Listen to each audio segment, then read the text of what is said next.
Halo teman-teman, salam sehat selalu untuk kita semua, salam sejahtera. Apa kabar? Semoga baik-baik saja teman-teman bersama seluruh keluarga teman-teman dimanapun teman-teman berada.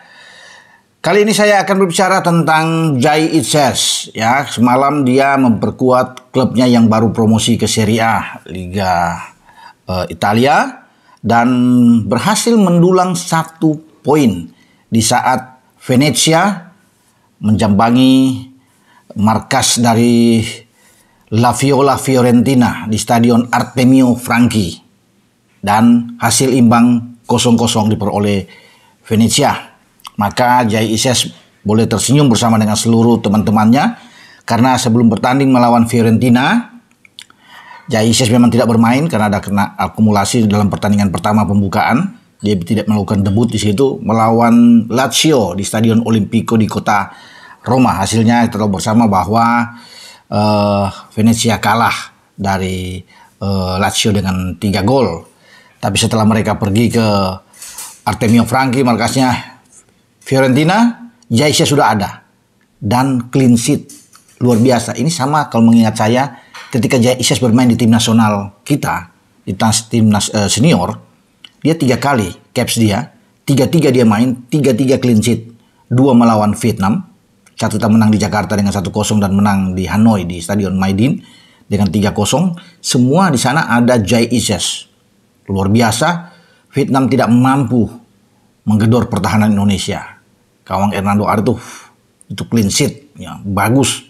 Nah ketika balik ke Jakarta, kita bermain dengan Irak, dia tidak boleh bermain. Bukan akumulasi enggak, karena dia kecapean. Baru tiba, tapi kemudian langsung bisa bermain melawan Irak. Jadi STY sengaja mengistirahatkan Jay Itzes. Nanti main melawan Filipina.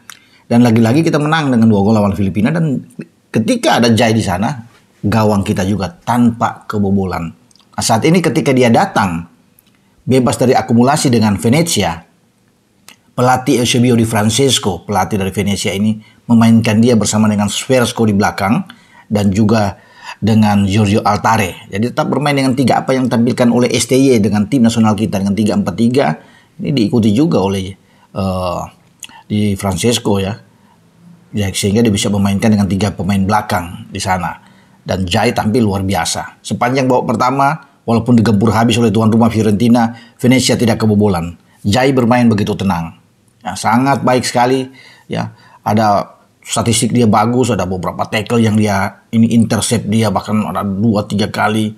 Bagus penampilan dia, dan ini membuat pemain-pemain dari Fiorentina merasa frustrasi untuk bisa menggebrak, untuk bisa mencetak gol ya ke gawang Venezia. Nah, kejadian kemudian itu terjadi di menit 68. Jadi dia harus tarik di menit 68. Sebelum menit 68 itu ada cedera ya.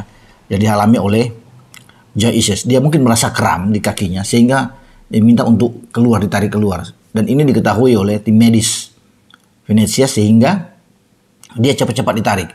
Saya pikir suatu tindakan yang cepat. Kalau membiarkan Jay Itzes bermain terus, ini akan berbahaya. Karena Jay juga kita perlu. Tim nasional kita akan bermain melawan Arab Saudi pada tanggal 5 September yang akan datang. Nah, ini kalau nggak ada Jay Itzes bahaya pertahanan Indonesia. Makanya dia ditarik keluar dan mungkin ini atas permintaan Jay Itzes, dia merasa bahaya kalau dia dipaksakan main terus di belakang. Sehingga Eusebio Di Francisco ini bisa menarik dia keluar dan menggantikan dengan Svoboda, pemain asal Austria, di posisinya Jay Itzes. Dan ini tentunya membuat kita ketar-ketir. Ketika dia keluar di menit 68, apa yang terjadi dengan Jay Itzes? Apakah dia akan masih bisa bermain membela tim kita melawan Arab? Karena kita bermain 2 kali di bulan September.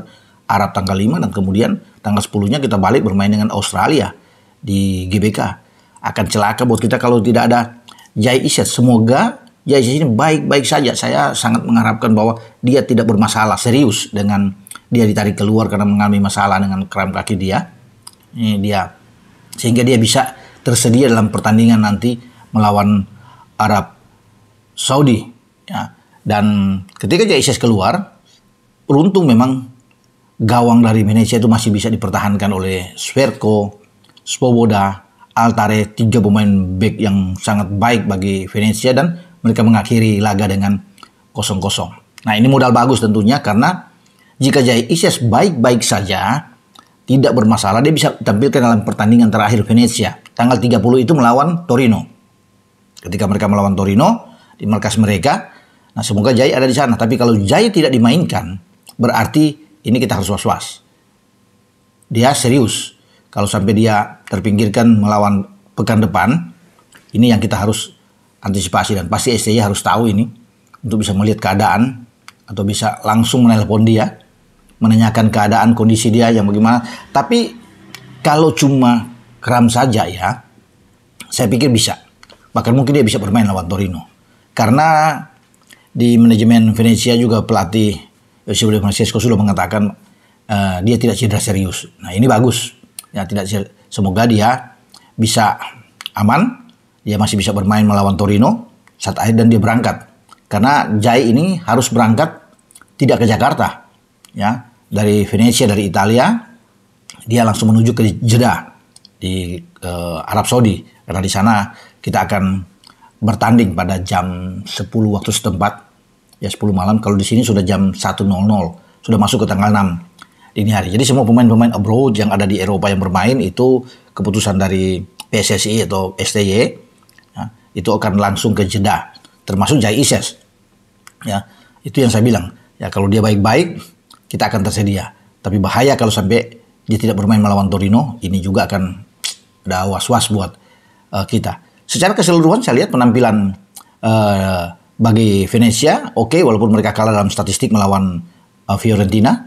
Ya, Fiorentina melepaskan 18 tembakan, ada 8 on target dari 14 tembakan Fiorentina. Sementara Venezia, Jay Isyes dan kawan-kawan itu melepaskan 8 tembakan, ada 4 on target. Memang mereka kalah dalam pole position. Venezia hanya 45, kemudian dengan Fiorentina 55. Tapi apalah, mau unggul penguasaan bola pole position, tapi kan hasil akhir yang menentukan. Dan Jay Isyes bersama dengan kawan-kawan tidak kalah. Satu hal yang bagus ya penampilan mereka, dan Jay Isyes sudah memainkan peran yang sangat penting, yang sangat krusial di jantung pertahanan Venezia. Ini juga yang nantinya dia akan mainkan ketika dalam keadaan bugar, memperkuat Indonesia melawan Arab dan melawan Australia. Dia menjadi tulang punggung kita di jantung pertahanan. Dengan ketenangan dia, ya, visi bermain bola yang sangat baik, intercept yang bagus, ya, mengambil posisi yang oke, ya, tackle juga yang bersih. Ini yang kita perlukan, karena di belakang itu tidak boleh ada pemain yang panik. Nah, kita punya Jay Isyes yang punya ketenangan, ya. Baik sekali pemain ini, bisa mengemong, bisa memimpin rekan-rekannya di belakang sebagai seorang pemimpin, dan ini yang kita butuhkan bagi seorang pemain belakang.